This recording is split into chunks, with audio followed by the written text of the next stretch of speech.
اللہ والصلاۃ والسلام علی رسول اللہ صلی اللہ علیہ وسلم۔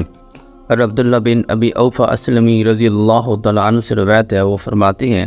کہ رسول اللہ صلی اللہ علیہ وسلم نے ارشاد فرمایا، جس کسی کو اللہ تعالیٰ سے یا لوگوں میں سے کسی سے کوئی ضرورت درپیش ہو تو اسے چاہیے وہ اچھی طرح وضو کرے اور 2 رکعت نماز ادا کرے، پھر اللہ تعالیٰ کی خوب حمد و ثنا بیان کرے اور نبی کریم صلی اللہ علیہ وآلہ وسلم پر درود بھیجے اور یہ مذکورہ دعا پڑھے کہ اس نبی کریم صلی اللہ علیہ وآلہ وسلم نے تلقین فرمائی ہے۔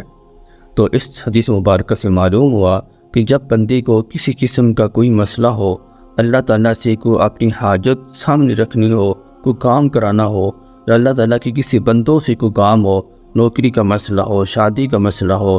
یا کسی قسم کا بھی دنیا اور آخرت کا کوئی بھی مسئلہ ہو، اس کا حضور نبی علیہ السلام نے بیان فرمایا کہ آپ اچھی طرح وضو کریں، پھر اللہ تعالیٰ کے حضور حاضر ہو جائیں، 2 رکعت نماز صلاۃ الحاجت کی نیت سے پڑھیں، اور اس کے بعد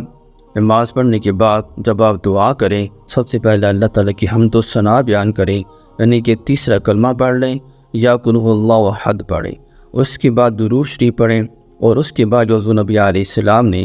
دعا سکھلائی ہے وہ دعا پڑھیں، اور اس کے بعد آپ اپنا مدعا اللہ کے سامنے رکھیں اور کوئی بھی کام ہے وہ اللہ کے سامنے بیان کریں، اور اس کے بعد پھر اسی طرح اللہ تعالیٰ کی حمد و ثنا تیسرا کلمہ پڑھ لیں اور قل هو اللہ احد پڑھ لیں، اور پھر درود شریف پڑھ کر دعا کا اختتام کریں۔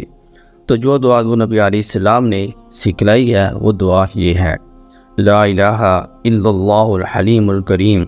اللہ تعالیٰ کے علاوہ کوئی معبود نہیں، وہ بڑے حلم والے بڑے کریم ہے۔ سبحان اللہ رب العرش العظیم،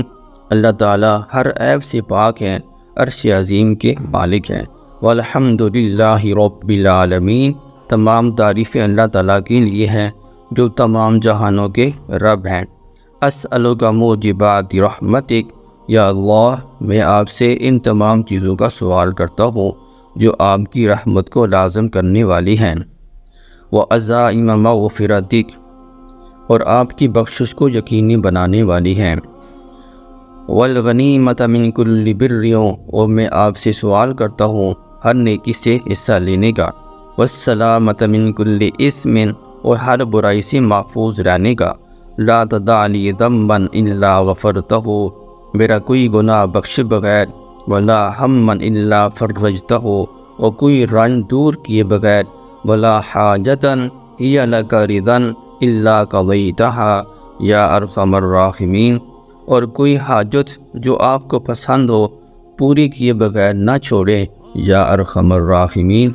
اور اس کے بعد اپنا مسئلہ اللہ کے سامنے رکھیں اور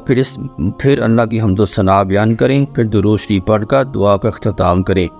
جس دعا کی اول اور آخر درود شریف پڑھا جاتا ہے اس دعا کو پر لگ جاتے ہیں، وہ دعا بہت جلدی قبول ہوتی ہے، اور اس کے بعد اللہ تعالیٰ پر یقین رکھیں کہ اللہ تعالیٰ آپ کی دعا ضرور قبول کریں گے۔